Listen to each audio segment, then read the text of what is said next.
congratulations on being on the Thank you so much. You opened that show last night so amazing. Thank you. Oh, I had so much fun. What was the experience like for you last night? Was it, were you nervous? Oh yeah. Yes. I was nervous, especially but being number one to go up. And that's like a blessing in a curse in itself, because you can go and just play your show and not get in your head about everybody else's shows. But at the same time, all eyes are on you. You're warming up the room for everyone, so you gotta bring it. So exactly. yeah, and it took a little bit to get the room full too. It was like, where's everybody? I know. So then all of a sudden it was like full. Yeah. And I was like, okay, she needs more people because we're up in upstairs. Yeah. So. No, I mean I'm so blessed to just have been in it. Like I'm honored. It's amazing. You've had such a great year. Thank you.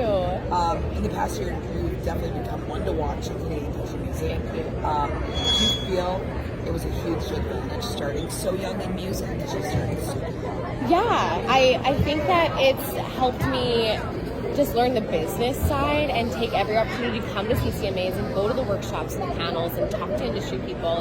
And they were like, how old are you? I'd be like 18 or 19. And I started even younger than that. Like I recorded my first record at like 13. Yes. So I definitely think it is an advantage just in when you get talking to industry people, they don't realize. They're like, oh, you're just starting out. I'm like, no. No, I've been doing this for a while. It's been a while, yeah. So, no, I think it's really great, yeah. Okay. Of all the artists you've had a chance to open for so far, who has been the artist who's made the biggest impression on you with their work?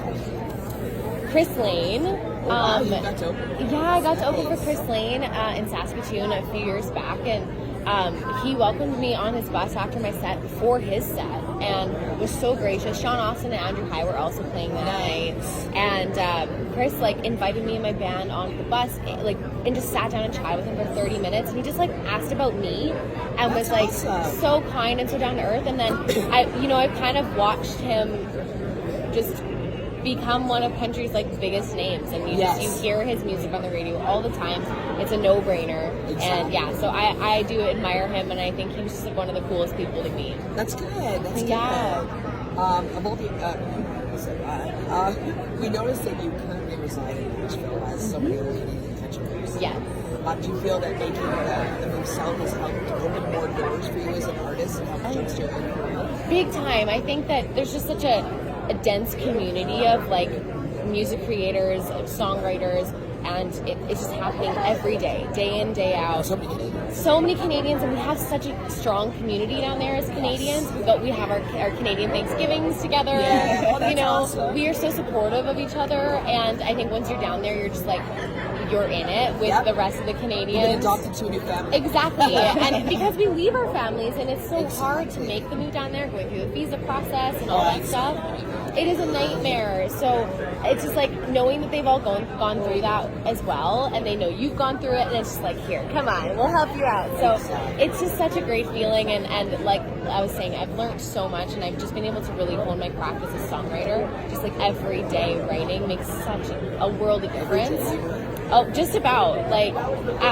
A minimum of 3 times a week usually. But, when I was at home and in Canada, everybody's just so spread out. And until COVID, nobody really wanted to Zoom write or Skype write. They just really would turn it down if you asked. So COVID pushed us into that. And I was writing with more Canadians than ever before.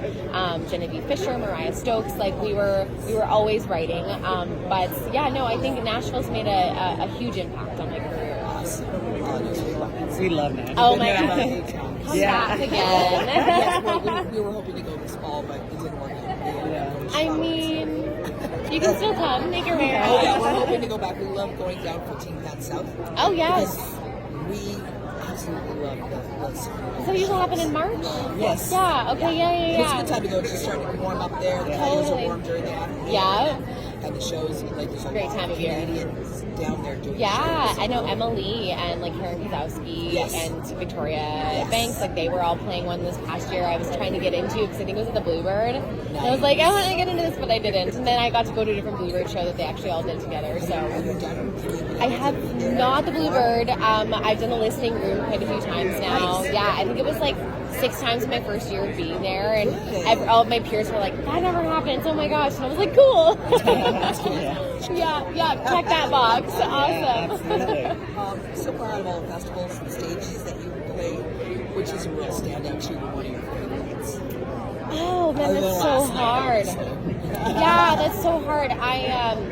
I'd say Cavendish Beach Music Festival, even though it was so hot that day that the power went out, so we brought the set into the audience and we just played acoustic for everybody. Oh my god! Yeah, and then I got to play with Gordy Sampson on the Songwriters Circle later on that day when the power came back on. So I just think it was a memorable moment. Like my band was like, "We can play this unplugged," and like came out into the audience, and it was so much fun. Yeah, it was really great. Most artists have had someone behind them as to support them with getting into the music field. Who's been your inspiration to help you push yourself to, follow your dreams? I mean, my parents from the get-go like put me in singing lessons at 3 years old, and like they immersed me into music, and I love that because I don't remember a time in my life where I wasn't doing music. And I never thought like, oh, I don't want to do this, or like I give up. Like we just kept trekking along and going and doing competitions every weekend. Like I missed birthday parties because I wanted to chase that dream ever since I was little. And so they've always just been that driving force that like always supported it. I know there's always parents out there that are like, oh, go get a real job or go to school, and they were like, we'd love for you to go to school, but if you're sure that music is the thing you want to do, then we support that. So that's awesome. That's huge. They're my number one. Your parents behind you, it's like a fighting battle. It is, yeah. I've seen friends of mine go through that, and it's so tough. Because you obviously listen and value your parents. Of course. So when they're telling you something, you're like, am I thinking this all wrong? Yeah, they're doing the wrong thing. Yeah. So that's awesome. Yeah, no, they're here this weekend too. So they were wearing my merch last night. Like, all the things. So yeah, I'm very lucky. Well, we really enjoyed seeing you. Thank you so much. We won't hold you up, but Of course. Oh my gosh. Yes.